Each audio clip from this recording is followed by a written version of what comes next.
Contrary to the rumors that you've heard, I was not born in a manger.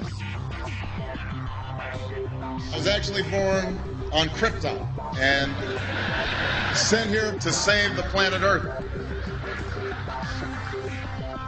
We cannot continue to rely only on our military in order to achieve the national security objectives that we've set. Everybody somewhere between the ages of 18 and 25 will serve 3 months of basic training. We've got to have a civilian national security force that's just as powerful, just as strong. Yes, we can. Obama's healthcare plan will include coverage of all essential medical services. Yes, we can. Obama is a cruel hoax. He works for Wall Street. He's an agent of finance capital. Where did you come up with the number $700 billion? Here's the Treasury spokeswoman's quote. It's not based on any particular data point. We just really wanted to come up with a really big number. To Democrats and Republicans who've opposed this plan, I say, step up to the plate. A few members were even told that there would be martial law in America if we voted no. Secretary Henry Paulson is no George Washington. I don't think anyone questions, Mr. Kashkari, that you're working hard. Our question is who you're working for. Obama pledged that he would resume the Security and Prosperity Partnership talks between Mexico and Canada that President Bush initiated. The old boss is starting to look a lot like the new boss. Robert Gates is going to remain on the job as defense secretary for at least a year. Plenty of sources knew about this meeting, told us and others that it was at Hillary Clinton's house, but clearly it wasn't.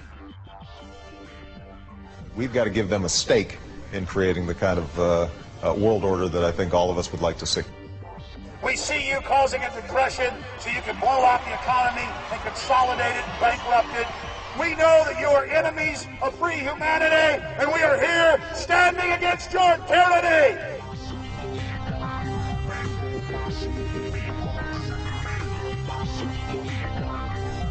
The Obama deception.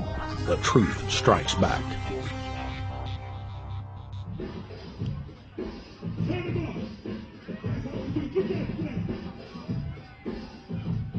Barack is like the manager of Burger King. All presidents are, including Bush. It's like this. When your fries are cold, if your burger is not done right, you go back to Burger King, America, or your government, and you say, my burger's cold. I want new fries. First, you go to the cashier. That's the courts. You argue to the courts. The courts, if you can't get no justice with the cashier, you say, let me see the manager. I want to go to the Supreme Court. I want to see the president. The manager comes out. Hi, what can I do for you? Now, the manager can override the decisions of the cashier, but you never get to see the franchise owner of Burger King. If you really have a problem with your burger, you need to go see the franchise owner. We need to go to the top or to the bottom. We need to go to where the real architecture of government is. And it's not in a president. It's in a global scheme. Politics in America today is identical to pro wrestling. And what I mean by that is, in front of the cameras and the public, we all hate each other. I'm going to kick my opponent's butt. I'm going to whale him from here to high water and beat the crap out of him. Yet behind the scenes, we all are friends going out to dinner. Went to dinner together. And it's all a work. All intermarried. Show business. It's showbiz. And that's what you have today in politics. The Democrats and Republicans aren't really opposed to each other. Left and right mean nothing. The only thing that counts is, are you working for Wall Street or you're trying to defend the people against the financiers? It's pretty obvious that there's some gigantic financial institutions that have been pulling the strings of politicians in this country for a long time. And just the fact that we have it set up where they can donate millions of dollars to these guys' funds, these guys' campaigns. I mean, how do we not expect it all to go bad? America in 2009 was desperate for change. The past 8 years had been a disaster. Those weapons of mass destruction got to be somewhere. Maybe under here.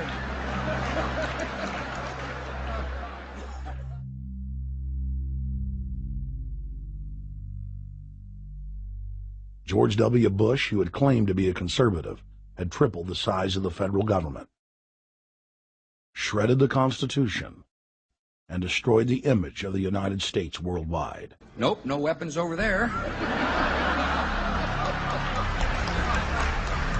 Endless wars, over 1 million dead Iraqis, and more than 5,000 dead U.S. troops. The Patriot Act, warrantless domestic wiretapping and spying, the end of Posse Comitatus, the rise of the treasonous North American Union, a deepening recession sliding towards total economic collapse. These factors and other abuses had the American people in a state of panic for their future and the very existence of the United States. The elite were in trouble. The people were beginning to see through their facade, past their front man, and to the ruling elite behind the throne. For the first time in U.S. history, both parties were universally hated. Congress had a 9% approval rating. The globalist agenda had stalled. And then, onto the scene came a man who promised change. Change we could all believe in.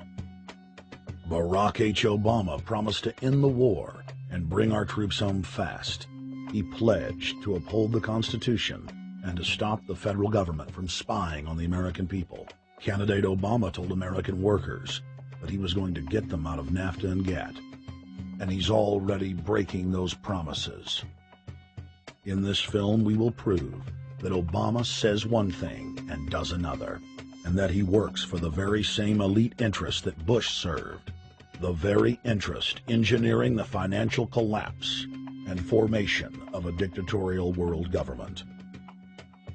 This film is not about left or right. It is nonpartisan. Our past documentary films are among some of the most damning indictments of George W. Bush and his administration that have ever been made. If humanity has any hope of effecting real change for the better, it will not come from the Madison Avenue false reality makers who have cast Barack Obama as the savior of the world.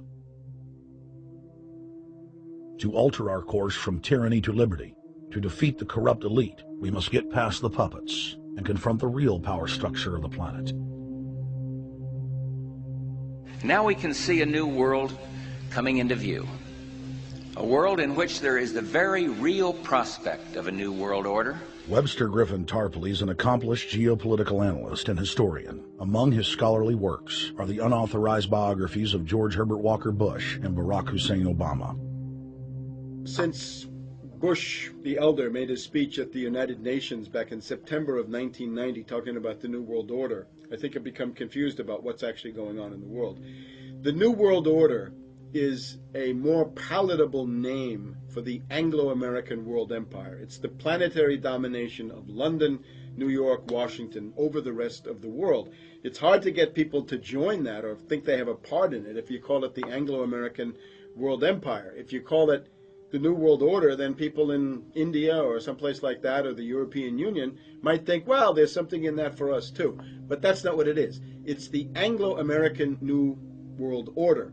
It's really the old world order. It's the British Empire morphing into the American Empire. The U.S.-British world empire is what you're going to get. Combines of powerful men have always battled with each other over the levers of power.